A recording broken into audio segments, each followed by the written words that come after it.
justice and peace and equality. Game Changers Magazine, Game Changers Media Network, Voices of the Village podcast, where change starts with conversation. We're back with Privee. Privee, 716. 716, man. Not 716, 716, man. Right. Say that again, Privee, 716. That's right. Man. Now, during the break, we were talking about the legend experience with Privee and what that looks like and, what is behind. I know your family has a lineage of history that a lot of people don't even connect the dots to sometimes. Right, you know what I mean? Right. So tell us about the legend experience with Privee 716. Okay, so my dad is Dr. John Carlos from the 1968 Olympics. And he's at the young age of 80 years old right now. Right. So what we're putting together, Dinner with a Legend, is where we're going to auction off a seat at the table. Okay. So we'll allow people to come in and have dinner with him, provided by Privee 716. And we'll serve the people, provide the dinner, the cocktails, and the full experience. Have someone come in, play a musician come in. Okay. But the topic will be just conversation with a legend. It'll be called Truth with John Carlos. Oh, man. And for those who don't know who John Carlos is, he is the legend that stood up at the Olympics like this. You gotta do the left hand. You gotta do the left hand. Yeah, my man. Put him up. And it was an honor meeting your father. Yes. I mean, standing in the presence of a legend, I mean, that experience was definitely overwhelming. I was proud to tell everybody I met him. I even got on Facebook, posted a picture and everything. Right. We know it. Now, tell us what that experience looks like and why you're so passionate about it and what made you go in that lane, because a lot of people don't, being able to sit down with that level of wisdom, that level of experience. Tell us what made you go in that direction. So he's traveling now around the world to a lot of different countries. And the problem is, at his age, he needs to kind of try to stay closer to home. Definitely. And I get a lot of calls because I also manage his career. So his speaking engagements I manage, and I get a lot of calls for people that want him to come to their office space with a small group. And because of him being older, I believe it's time for people to come to him. Definitely. Right? And what we offer is just an additive to that. Okay. So instead of us going to you, we have our own table and you come to our table. Oh, man. So we'll auction it off and bring people to our table, provided by Chef Cal and myself. Okay. And the whole conversation will be whatever intimate conversation they want to have with John Carlos, which is priceless, especially being that he's 80 years old. Man, definitely, man. Shout out to Mr. Carlos and all the phenomenal work that he put in to get us where we are today. I look at him as one of our civil rights leaders, who changed the game. He is the definition of changing the game, and I just want to give acknowledgement to that. Now, outside of Dinner with a Legend and what's going on with that now, 716. So what's the meaning behind it? You guys kind of hooked up behind 716. So the business thing, what you got the cooking over. I already know how it went down, man. Tell me, talk to me. So again, like I said, we. I can tell people, we just met. I was out with a friend. We was eating, having drinks, and chilling. And she came to the bar and she sat down and I was sitting there with my hat to the back of my sweats on, minding my business. That's what I want to tell people. It was really regular. It wasn't nothing special. I wasn't in no tux. That T-Pain was playing. That T-Pain playing, man. I don't know what we had in the background. And I prejudged him, so women don't prejudge, because I prejudged him. She did. Okay. She did prejudge me. Okay. She's like, man, this brother got them dreads. Like, I didn't prejudge her either. She had on a baseball hat. Her hair wasn't done. I'm going to go ahead and tell it all. Okay. She's a little ashy. But no, we actually just had a quick, conversation. I like old fashions. Okay. To bourbon drink. And so the bartender, he brought one, and I turned around and I was like, "Oh, what you drinking?" And I knew what she was drinking, obviously. You know, everybody it's see the made big a certain ice. way. You know what you're drinking. And she was like, "Oh, I got an old fashioned." Oh, man. Yeah. So we just had a little conversation from there. It wasn't anything like I'm just trying to come on to her, but in that quick instance, it was just like, oh man, it was a good conversation, like cool people, you know, and just, you know, so we exchanged numbers. Okay. And then after that, the first conversation that we had, we were on the phone for 3 hours. Wow. He was talking my head off. Talking and talking and talking, just had great conversation. Like boyfriends and girlfriends. Yeah, it was like, I'm right. not sleepy. You sleepy? No. But anyway, yeah, so that changed into our first date. Our first date just happened to be July 16th. Oh, man. Didn't have a special meaning at that particular time, obviously, but as the day went on, we was on a date, like I said, for like 7 hours, and we still wanted to hang out with each other, but we was just like, yo, you go home. I was like, I'm going home. Don't think You wanted to still hang out. You still want to hang out? I'm like, I'm going home. But you wanted to still hang out. You wanted to still hang out. Yeah, you already know. You already know she wanted to hang out. All that.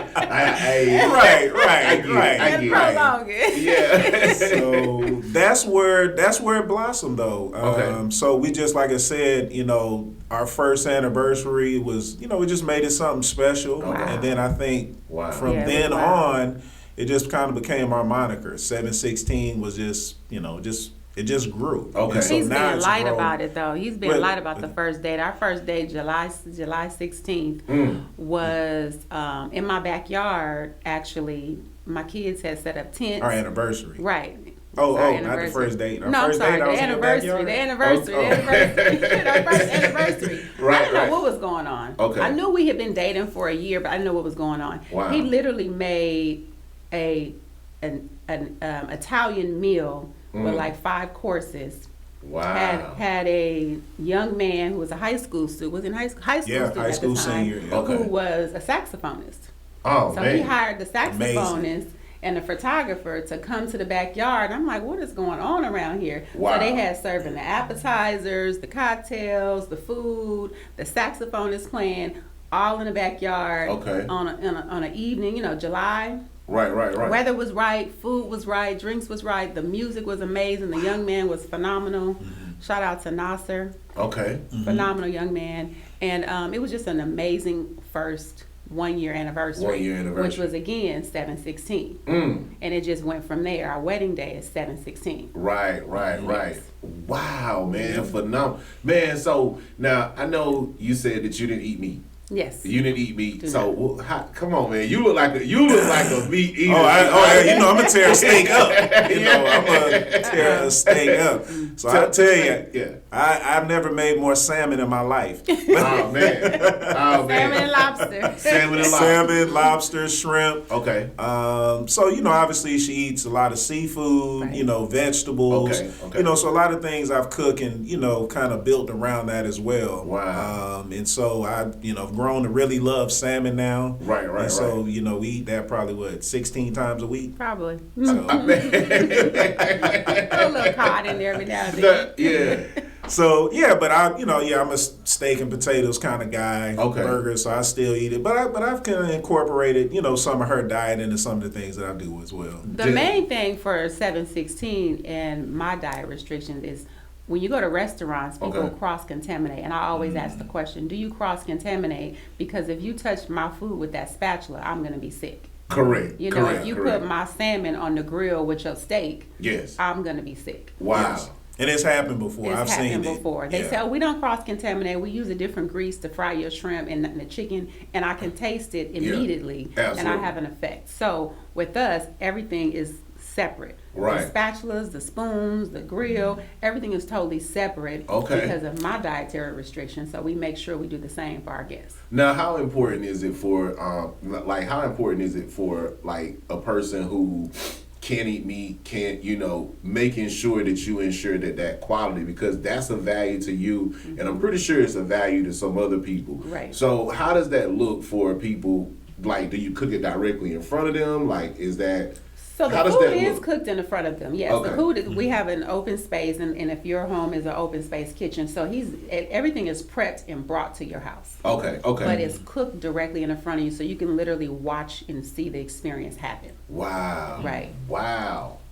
And in order to avoid cross-contamination, do you guys like have a washing sink? Like, how does that mobile? How do you guys move? Because it's a lot of work moving kitchen utensils. It is a lot of work, but it's because she has those restrictions, it's just become habit. Right. So I already know, if I have this spatula and I've used it for a burger or something, I already know I got something else in line for her salmon or for whatever I'm cooking for her. Okay. So it's just a habit that I use every day. It's almost something I don't even really have to think about because I already know I have to keep everything in line. So we have certain containers that we keep obviously our seafoods in.